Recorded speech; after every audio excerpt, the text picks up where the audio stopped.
Kisah Nabi Nuh alaihi salam. Setelah Nabi Idris alaihi salam wafat, sedikit demi sedikit iman masyarakat mulai menipis. Iblis dan pasukannya semakin gemar menggoda mereka.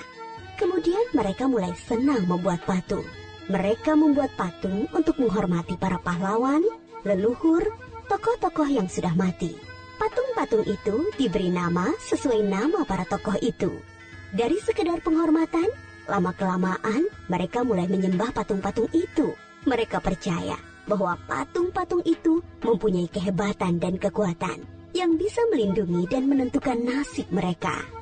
Di antara patung-patung yang disembah itu, ada 5 yang paling mereka agungkan, yaitu Wa'ad, Suwa, Yahud, Yauk, dan Nasr.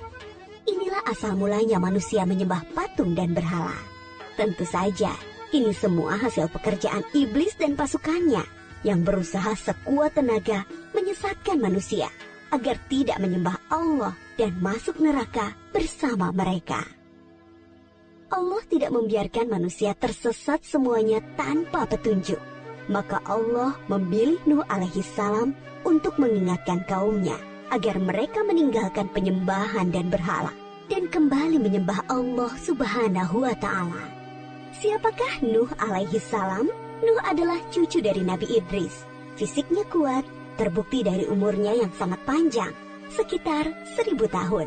Hatinya mulia dan sabar luar biasa. Pikirannya juga sangat cerdas, rendah hati, soleh, dan taat kepada Allah.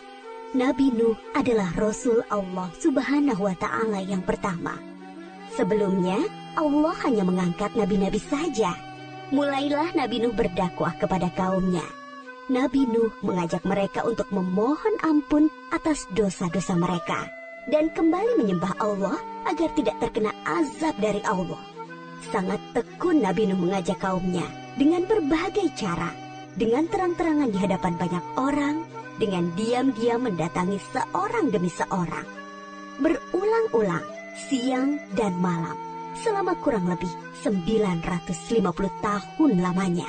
Tetapi sedikit sekali yang mengikuti seruan Nabi Nuh. Kebanyakan dari pengikutnya ini adalah orang miskin dan pekerja kasar. Jumlahnya sekitar 80 orang. Yakni sebagian besar kaumnya tidak mau mengikuti ajaran Nabi Nuh. Mereka bersikap angkuh dan sombong dengan menutup rapat-rapat telinga mereka jika Nabi Nuh mulai berbicara untuk mendakwahi mereka. Bahkan mereka menantang Nabi Nuh agar mendatangkan azab yang diancamkan oleh Allah Subhanahu wa Ta'ala.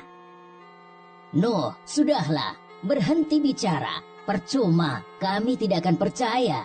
Sekarang begini saja, datangkan azab itu pada kami jika kau memang benar. Kami yakin tidak akan ada azab yang menimpa kami karena kelakuan kami. Kau hanya berdusta. Nabi Nuh mengadu kepada Allah tentang pembangkangan kaumnya yang terlaluan. Allah berfirman bahwa memang pengikut Nabi Nuh tidak akan bertambah. Hanya 80 orang itu saja.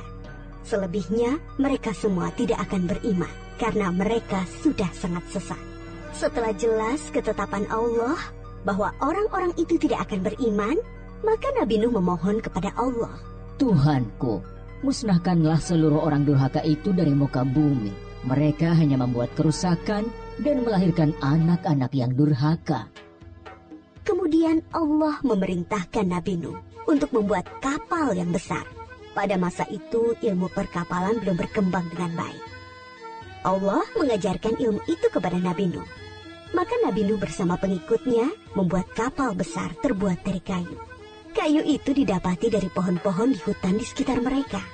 Ejekan kaum Nabi Nuh semakin menjadi-jadi. Melihat pembuatan kapal itu terasa aneh bagi mereka. Apalagi mereka tinggal jauh dari laut. Lihatlah, Terbukti bahwa Nuh gila. apa itu? Bikin kapal ya? Untuk berlayar di hutan.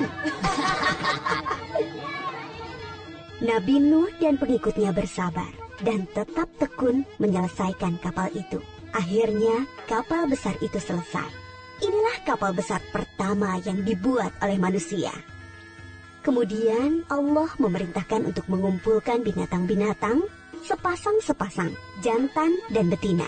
Semua diangkut ke dalam kapal bersama orang-orang beriman. Semua keluarga Nabi Nuh, termasuk yang diangkut ke dalam kapal, kecuali istri dan salah satu anaknya, Kan'an. Mereka tidak mau masuk ke dalam kapal. Mereka tidak beriman dan termasuk orang durhaka. Sementara itu, langit menjadi gelap. Angin bertiup kencang, petir menggelegar. Hujan turun sangat lebat. Dari dalam tanah memancar air yang semakin deras. Juga dari dalam rumah-rumah penduduk, dari dapur-dapur mereka. Dengan cepat, air membanjiri bumi.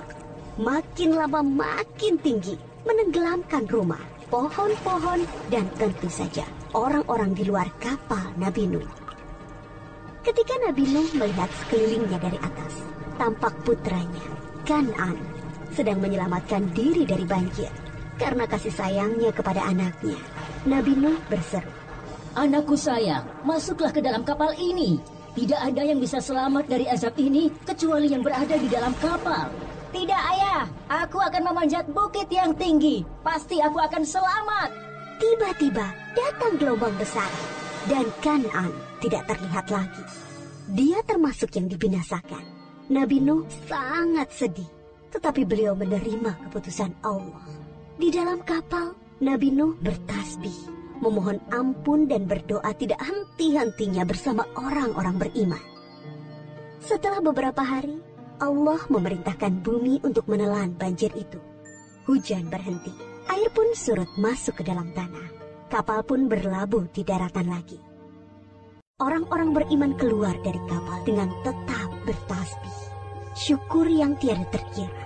Mereka memulai hidup baru tanpa gangguan orang-orang kafir yang sudah tenggelam, dibinasakan Allah karena kesesatan mereka. Kisah Nabi Nuh memberikan kita pelajaran bahwa durhaka kepada Allah dan tidak patuh kepada Rasul utusannya membuat manusia ditimpa azab di dunia ini maupun di akhirat.